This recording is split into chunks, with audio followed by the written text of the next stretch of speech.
Bombas makes the most comfortable socks, underwear, and T-shirts. Warning, Bombas are so absurdly comfortable you may throw out all your other clothes. Sorry, do we legally have to say that? No, this is just how I talk, and I really love my Bombas.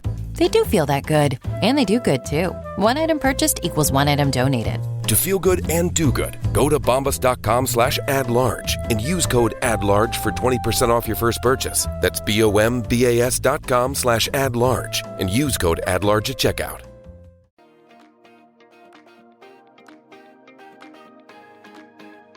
Welcome to the podcast Living by Oak Values. My name is Robert, and I host this podcast with my friend Gary. Join us today as we dive deep and share meaningful stories and discuss the values that help shape our lives. We are devoted to living by these values and share them with you. Whether you're a longtime listener or just now discovering us, welcome. Check us out at northmancoaching.com. Connect with us and get our free toolbox along with exciting updates. We hope you enjoy today's episode. Happy listening. And today's value is happiness. Happiness is defined as a feeling or state of well-being and content. And today we are diving into one of the most precious yet often misunderstood aspects of life, happiness. What does happiness really mean? Am I reading that? That was later on. Yeah, so what does happiness really mean? For example, is it a car? Is it Okay. What do you mean? Okay, now you. No, now I got it. You took a word to prompt it. Now I got it. Okay. Yeah. Okay. Okay. Start from the very top, so I can cut that out. Happiness is defined. Happiness is defined as a feeling or state of well-being and content. And today we are diving into one of the most precious yet often misunderstood aspects of life, happiness. What does happiness really mean? Is happiness owning a nice car? Is it having a lot of money? Is it having lots of friends, or is it something completely different? When happiness is prioritized, it can lead to improved mental and physical health, stronger relationships, and increased productivity. Happiness fosters resilience, enabling individuals to cope better with stress and challenges. When people are happy, they tend to be more compassionate and supportive, contributing positively to their communities and society as a whole. The happiness of your life depends upon the quality of your thoughts, says Marcus Aurelius. And before we jump in, a quick word from our sponsor, Northman Coaching, and their Oak Value Cards. And if you're on a journey of self-discovery and personal growth, these motivational, insightful core value cards are just what you need. Use promo code PODCAST to get 10% off your order. Let's get started. Happiness. We all want it. But how often do we pause to ask, what does happiness mean to me? I need to ask that. Gary, what does happiness mean to you? Well, I can tell you, I'm going to start off telling you what I thought that happiness was versus what I know it means to me right now. Prior to doing all of this work, and we'll actually go back into like my marriage, even before I got married, I was dating my ex-wife. Happiness to me was constant euphoria. I was always, if I had a couple of drinks or whatnot, if I was feeling loose, that was happy. If I had all of my friends there, that made me happy. And as I got married, or while I was in my marriage, happiness was getting the house clean for my wife. Happiness was going above and beyond, doing what was asked of me. That is what happiness was to me. And a quote that we have is, happiness is like peeing your pants. Everyone can see it, but only you can feel the warmth. I like that. So, Rob, what is a coffee addict's version of happiness? Ooh, I don't know, but I do like coffee. Me too. Espresso yourself without judgment. So, Rob, how do you think we can cultivate happiness in a way that aligns with our values? Well, first off, happiness is deeply personal. It's not about what societies or others expect from you. It's about your definition. Hold that thought. So you tell me that if society tells you to do this, this, and that, and you do it, that's not going to make you happy? Did it make you happy? For a moment. Yeah. Maybe. It probably is for a moment because you're living by somebody else's version of happiness. But when you define your own version of happiness, it kind of builds and makes your own version of well-being and content because you're happy. And to the listeners out there, you create your happiness. and bring more joy into your own life. And here are some key points to help you understand what happiness is and what happiness is not. Happiness is positive emotion. Happiness involves feelings of joy, contentment, and pleasure. It is satisfaction. It reflects a sense of fulfillment and contentment with life. Happiness is meaningful connections. Happiness often comes from strong relationships and social interactions. Happiness is purpose. It is tied with having goals and a sense of purpose in life. Happiness is resilience. Happy individuals are often better equipped to cope with challenges and setbacks. Happiness is mindfulness. Being present and appreciating the moment contributes to feeling of happiness. And next we have what happiness is not. And this is very important to listen to because these are all the things that I thought happiness was prior to doing all this work. Happiness is not constant euphoria. Happiness is not an unending state of bliss. It includes a range of emotions, including sadness or frustration. One of my personal favorites, happiness is not material wealth. While financial stability can contribute to comfort, happiness is not solely based on one's possession or wealth. Happiness is not perfectionism. Happiness does not require perfection. It often exists alongside flaws and imperfections. Another one for me is happiness is not external validation. It is not dependent on other people's opinions or approval. True happiness comes from within. And happiness is not the avoidance of pain. Happiness does not mean avoiding negative emotions or experiences. It's about embracing the full spectrum of feelings. And another great one for me is happiness is not temporary pleasures. The short-lived pleasures, such as indulgence in food, entertainment, it does not equal to lasting happiness. True happiness is not obtained through self-gratification, but through loyalty to a worthy purpose. By Helen Keller. Happiness thrives on connection, but it is not about the number of relationships. It's about their quality. Think about a time when a meaningful conversation left you feeling lighter and more energized. That's the power of effective communication and empathy. Set boundaries when needed, protect your emotional energy, and invest in relationships that uplift you.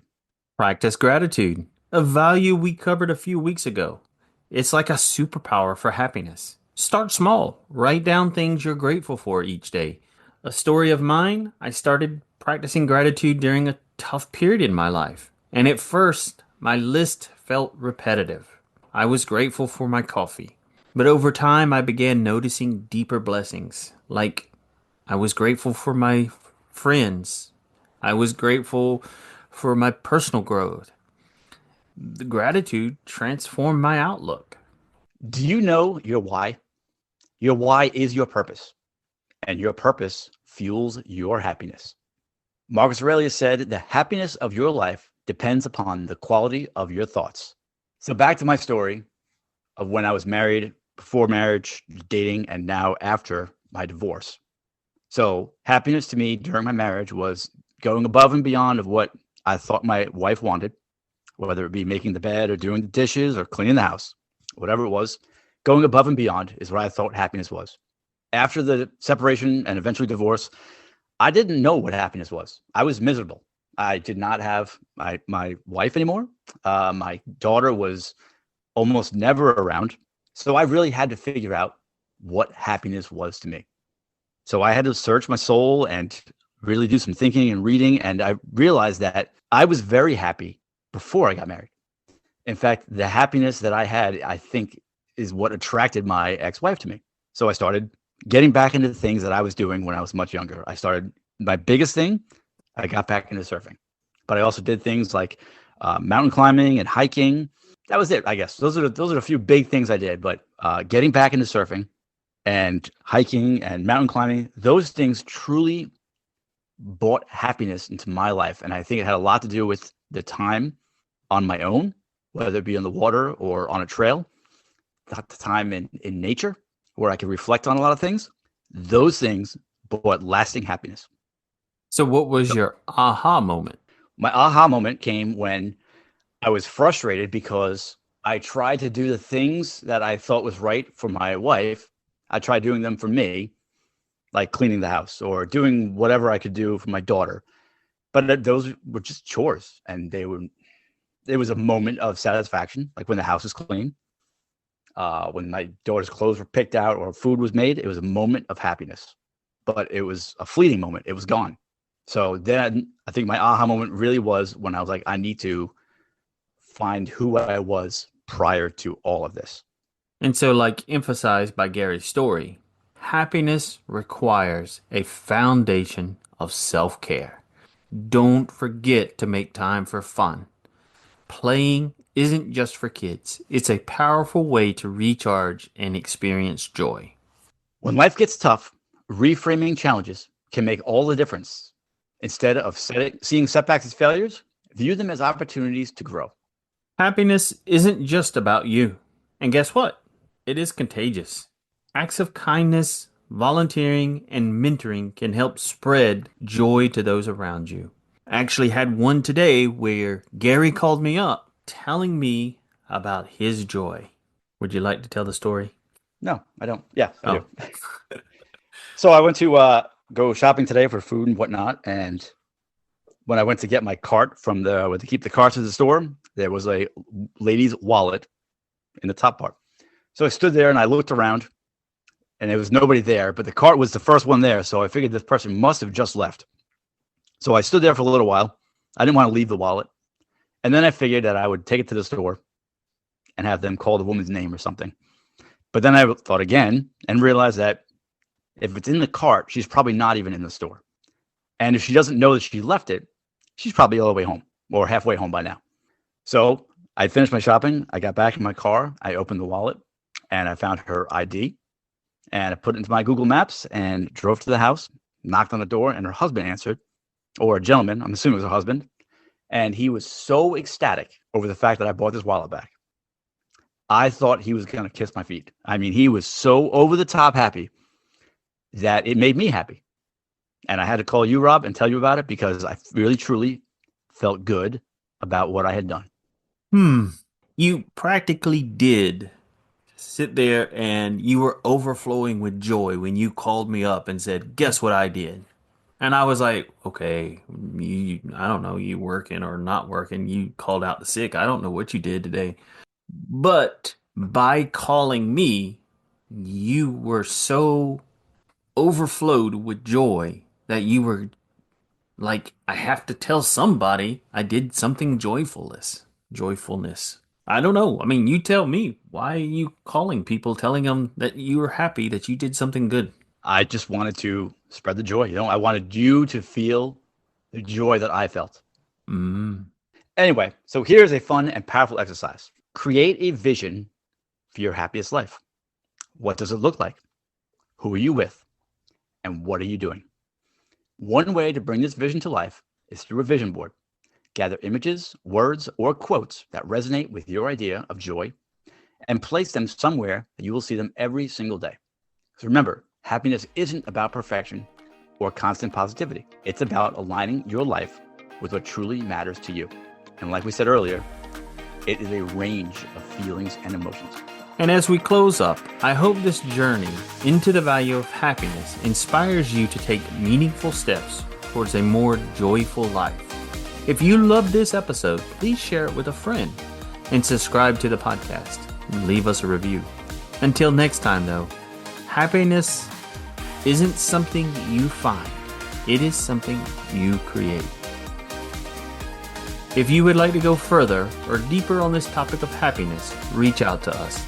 We want to know you and hear your powerful story. Connect with us by booking your free session on our website, northmancoaching.com. And folks, that's a wrap on today's episode. And of course, thank you all out there for listening. We're so glad you could join us today. If you enjoyed today's episode, please don't forget to subscribe to our podcast, Living by Oak Values. And if you feel generous, leave us a review. It really helps us out and keeps these conversations going. For more updates and exclusive content, join our Facebook group, Northman Legacy Crew. Follow us on YouTube, TikTok, and visit our website, northmancoaching.com. We'll be back next week with another exciting episode that you don't want to miss. Until then, keep discussing your values, embracing the journey, take care, and stay authentic.